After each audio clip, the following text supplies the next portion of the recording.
शील प्रभुपाद की जय, गुरु गौरांग की जय। कल के सत्र में हमने श्रवण किया था श्रील गोपाल भट्ट गोस्वामी किस प्रकार से वृंदावन की ओर प्रस्थान करते हैं। जब वे वृंदावन जा रहे होते हैं तो एक ब्राह्मण की उनसे भेंट होती है।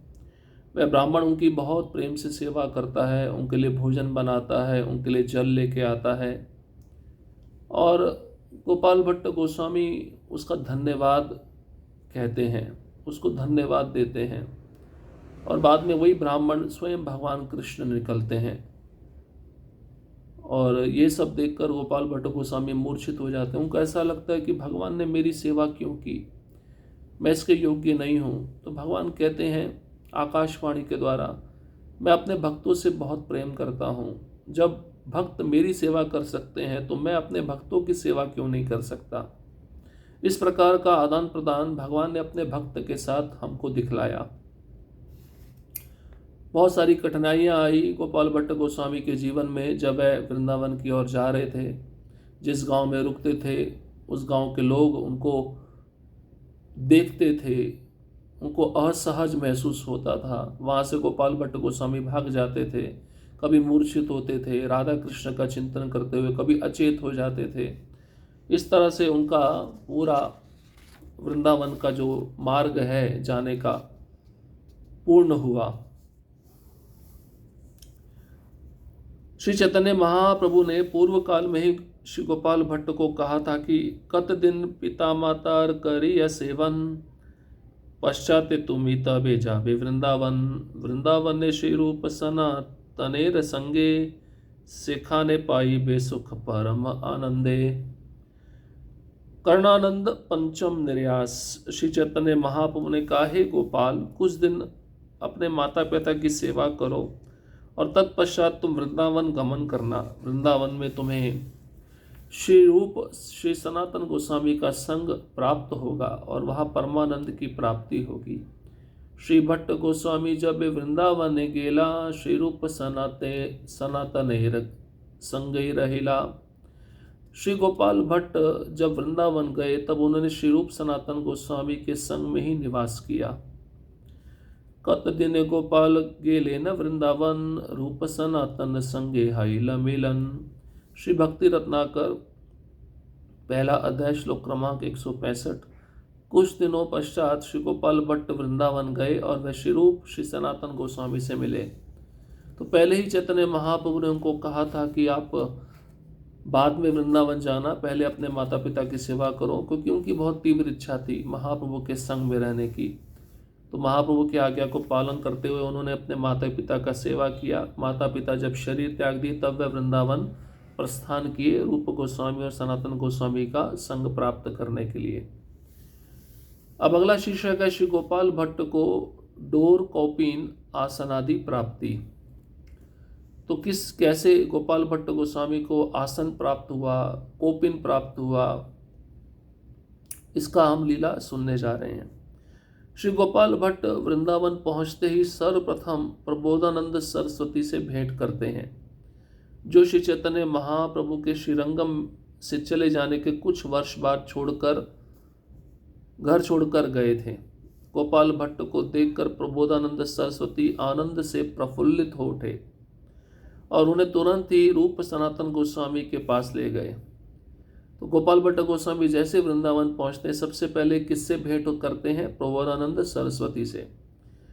चैतन्य महाप्रभु जब रंगम स्थान को छोड़े थे उसके कुछ वर्षों बाद ही प्रबोधानंद सरस्वती भी घर छोड़कर वृंदावन के लिए प्रस्थान कर गए थे। अब गोपाल भट्ट को देखकर प्रबोधानंद सरस्वती बहुत प्रसन्न होते हैं और तुरंत गोपाल भट्ट को रूप गोस्वामी सनातन गोस्वामी के पास ले जाते हैं।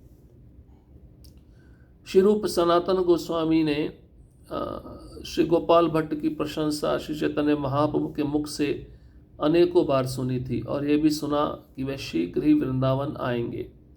वह उनकी अति उत्सुकता से प्रतीक्षा कर रहे थे। उनका वृंदावन आगमन इतना महत्वपूर्ण था कि श्री रूप सनातन गोस्वामी ने उसी समय एक दूत को श्री जगन्नाथपुरी श्री चैतन्य महाप्रभु के पास भेजा हालांकि उस समय श्री चैतन्य महाप्रभु नीलाचल में थे, परंतु वे जान गए कि गोपाल भट्ट वृंदावन पहुंच गए हैं। अब रूप गोस्वामी और सनातन गोस्वामी के पास जब प्रबोधानंद सरस्वती गोपाल भट्ट को लेकर गए, तो रूप गोस्वामी सनातन गोस्वामी भी गोपाल भट्ट का बहुत प्रशंसा किए। उन्होंने कहा, हमने आपके बारे में चैतन्य महाप्रभु के मुख से सुना है कि आप शीघ्र ही वृंदावन आएंगे, और बड़ी उत्सुकता से हम आपकी प्रतीक्षा कर रहे थे। वे कहते हैं, आपका वृंदावन में आगमन इतना महत्वपूर्ण है कि रूप गोस्वामी सनातन गोस्वामी ने उसी समय तुरंत एक दूत को जगन्नाथपुरी भेजा चैतन्य महाप्रभु को संदेशा पहुंचाने कि गोपाल भट्ट वृंदावन आ चुके हैं। उस समय चैतन्य महाप्रभु जगन्नाथपुरी में थे और ये दूत के द्वारा एक संदेशा पहुंचाया गया कि गोपाल भट्ट गोस्वामी वृंदावन पहुंच चुके हैं। एक दिन महाप्रभु गदाधर पंडित के पास गए और भक्तों से वेष्टित होकर बैठ गए। उस समय महाप्रभु ने मृदुलता पूर्वक अपने हृदय की बात भक्तों के समक्ष प्रकट की। उन्होंने कहा, मैं चिंतित अनुभव करता हूँ, जो कि लंबे समय से मुझे ब्रज की कोई सूचना प्राप्त नहीं हो पाई है। मैं वृंदावन में एक पत्र भेजना चाहता हूँ। अतः ये कहते ही वृंदावन से श्री रूप सनातन गोस्वामी द्वारा भेजा गया पत्र आ पहुंचा, जिसमें गोपाल भट्ट के वृंदावन आगमन की सूचना थी। गोपाल भट्ट के वृंदावन आगमन के बारे में सुनकर महाप्रभु अत्यधिक आनंदित हुए और उन्होंने उत्साहित होकर श्री गोपाल भट्ट का वर्णन करना आरंभ किया। उन्होंने कहा, मैं दक्षिण भारत की यात्रा के समय श्री वेंकट भट्ट के घर आनंदित होकर 4 मास ठहरा था। वहां उनके पुत्र गोपाल ने हर्षपूर्वक एवं दृढ़ता से मेरी सेवा की, जो सभी शास्त्रों में पारंगत एक महान विद्वान हैं। तो एक दिन महाप्रभु गदाधर पंडित के पास जाते हैं, भक्तों के संग में बैठे होते हैं। महाप्रभु बड़े प्रेम से अपने हृदय की बात भक्तों के समक्ष कहते हैं। वे कहते हैं, मैं बड़ा चिंता का अनुभव कर रहा हूँ कि लंबे समय से मुझे वृंदावन की कोई सूचना प्राप्त नहीं हो पाई है, तो मुझे वृंदावन में एक पत्र भेजना है।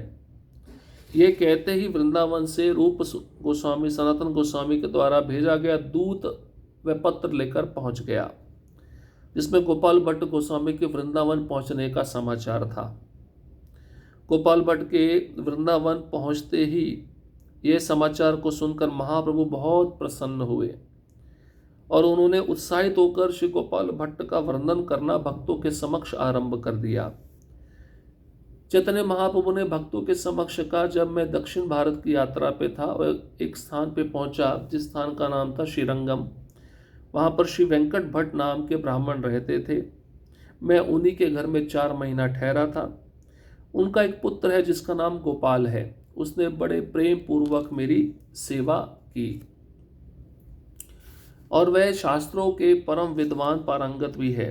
परम दयालु कृष्ण तारे कृपा कैला, से ही ए गोपाल भट्ट वृंदावन ने आइला। प्राणेर समान मोर रूप सनातन, ताहार गमन मात्रे लिखिला लिखन। श्री भक्ति रत्नाकर पहला अध्याय श्लोक क्रमांक 186। परम दयालु भगवान श्री कृष्ण ने उन पर कृपा की है और गोपाल भट्ट अब वृंदावन आ गए हैं। अतः श्री रूप सनातन गोस्वामी मुझे प्राणों से अधिक प्रिय हैं, जिन्होंने मुझे यह पत्र भेजा है। तो चैतन्य महाप्रभु कहते हैं, कृष्ण ने गोपाल भट्ट पर कृपा की है, अब वह वृंदावन आ गए हैं। मुझे रूप गोस्वामी सनातन गोस्वामी प्राणों से भी अधिक प्रिय है। उन्होंने मुझे पत्र लिखकर भेजा है, मेरी चिंता को दूर किया है। श्री चैतन्य महाप्रभु द्वारा ये सब सुनकर भक्तगण हर्षित हो उठे। महाप्रभु श्री रूप सनातन गोस्वामी के गुणों के विचारों में निमग्न हो गए और उन्होंने वृंदावन के लिए एक पत्र लिखा। उन्होंने उत्तर में कहा, लिखिए पत्रित प्रिय रूप सनातने, पाइला आनंद गोपालेर आगमने। निज भ्राता सम भट्ट गोपाल जानिबे, मध्य मध्य शुभ समाचार पठाइबे। ये ग्रंथ वर्णिला वर्णिबा यत आर, अचिरे से सब हबे सर्वत्र प्रचार। ग्रंथ रत्न वितरण करिबेन यही, बूझी कृष्ण इच्छाए प्रकट हैलाते। भक्ति रत्नाकर, पहला अध्याय, श्लोक क्रमांक 189 to 192। उन्होंने लिखा, मैं गोपाल के वृंदावन आगमन से अत्यंत प्रसन्न हूँ।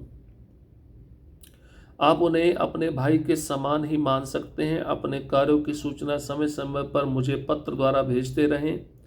आपके द्वारा पूर्व लिखित ग्रंथ और जो अब आप वर्तमान में लिख रहे हैं, आने वाले समय में समस्त जगत में इनका प्रचार होगा। जो व्यक्ति ग्रंथों के प्रचार प्रसार में सहायता करेगा, समझ जाना कि वह भगवान कृष्ण की इच्छा से प्रकट हुआ है। अब चैतन्य महाप्रभु ने जब ये सब सुना, चैतन्य महाप्रभु बड़े खुश हुए। चैतन्य महाप्रभु के साथ जितने भक्त इस समाचार को सुने वे भी बड़े खुश हो गए। चैतन्य महाप्रभु रूप गोस्वामी, सनातन गोस्वामी के विचारों में निमग्न हो गए। अब चैतन्य महाप्रभु के मन में भी एक विचार आया कि मुझे भी एक पत्र लिखना चाहिए रूप गोस्वामी, सनातन गोस्वामी को। उत्तर में चैतन्य महाप्रभु लिखते हैं, मैं बड़ा खुश हूँ कि मुझे पता चला मैं गोपाल वृंदावन पहुँच चुका है। अब आप गोपाल को अपने भाई के समान रखो और अपने कार्यों की सूचना मुझे समय समय पर देते रहो। पहले जो आप सबने ग्रंथ लिखे हैं और जब अभी आप वर्तमान में जो ग्रंथ लिख रहे हैं, आने वाले समय में समस्त जगत में इन ग्रंथों का प्रचार होगा। और जो व्यक्ति प्रचार कार्य में सहायता करेगा, समझना कि वह भगवान कृष्ण की इच्छा से प्रकट हुआ है। ये पत्र में चैतन्य महाप्रभु ने रूप गोस्वामी, सनातन गोस्वामी को लिखा। महाप्रभु ने आनंदित होकर एक व्यक्ति के हाथ में वृंदावन अपने शिष्यों के लिए वह पत्र भेजा और आदेश दिया कि बिना किसी विलंब के ये पत्र तथा अनेक वस्त्र आदि ब्रज में ले जाएं। तीहा वृंदावने गोस्वामीर पाश गेला, श्री डोर कोपिन बहिर्वास पत्री दिला। वृंदावन में पहुंचकर संदेशवाहक गोस्वामियों से मिला और महाप्रभु द्वारा प्रदत्त डोर, कोपिन, बहिर्वास और आसन पट्टा पत्री के साथ उन्हें दे दिया। अब चैतन्य महाप्रभु ने पत्र तो भेजा ही, पत्र के साथ देखिए एक आसन भी भेजा है और एक डोर वाला कोपिन भी भेजा है। अब प्रेम विलास में श्री नित्यानंद दास इसका वर्णन इस प्रकार करते हैं कि वह डोर वाला कोपिन और आसन किसके लिए भेजे थे चैतन्य महाप्रभु।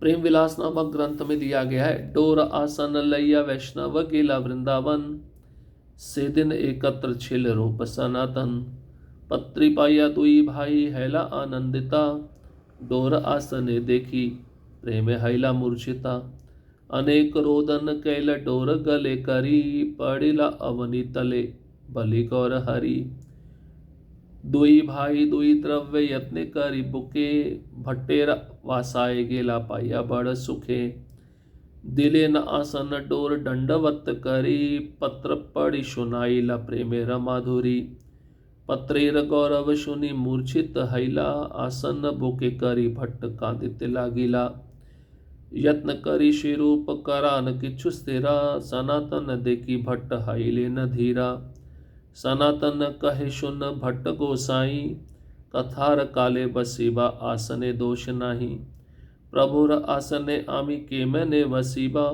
आज्ञा कर याचेन प्रभु के मैंने उपेक्षिबा, प्रभु आज्ञा बलवती शिरूप कहिला, परस्पर आनंदित सभाकार हैला, निज निज कुंज सबे गमन करिला। श्री प्रेम विलास, इसका अनुवाद इस प्रकार से है, जिस दिन एक वैष्णव महाप्रभु द्वारा प्रदत्त डोर आसनादि को लेकर वृंदावन पहुंचा, उस दिन श्री रूप सनातन गोस्वामी एक ही स्थान में उपस्थित थे। महाप्रभु का पत्र पाकर वे दोनों भ्राता आनंदित हो उठे एवं डोर और आसन को देखकर प्रेम में मूर्छित होकर गिर पड़े। डोर को गले में लगाकर क्रंदन करने लगे और गौरहरि के प्रति विलाप करते करते भूमि पर गिर पड़े। तत्पश्चात दोनों भ्रातागण महाप्रभु प्रदत्त वस्तुओं को हृदय पर धारण कर श्री गोपाल भट्ट के पास आनंदित होकर गए, दंडवत करके डोर आसनादि दिया और पत्र में वर्णित प्रेम पूर्ण आदान प्रदान का वर्णन किया। पत्र के वर्णन को सुनकर श्री गोपाल भट्ट मूर्छित हुए एवं कुछ समय पश्चात आसन को अपने हृदय पर लगाकर क्रंदन करने लगे। बड़े ही प्रयास के बाद श्री रूप गोस्वामी ने उन्हें स्थिर किया तथा सनातन गोस्वामी को देखकर वे शांत हो गए। सनातन ने कहा, हे गोसाई, कथा का वर्णन करते समय आसन पर बैठना कुछ दोषपूर्ण नहीं है। तब गोपाल भट्ट ने कहा, मैं महाप्रभु के आसन पर कैसे बैठूंगा, उनकी आज्ञा की उपेक्षा कैसे करूंगा। श्री रूप गोस्वामी ने कहा, भगवान श्री चैतन्य की आज्ञा सर्वोपरि या महत्वपूर्ण है।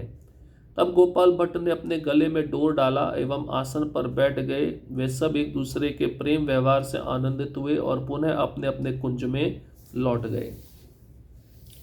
तो ये कोपिन वाला, डोर वाला कोपिन और आसन दोनों चैतन्य महाप्रभु ने गोपाल भट्ट के लिए भेजा था।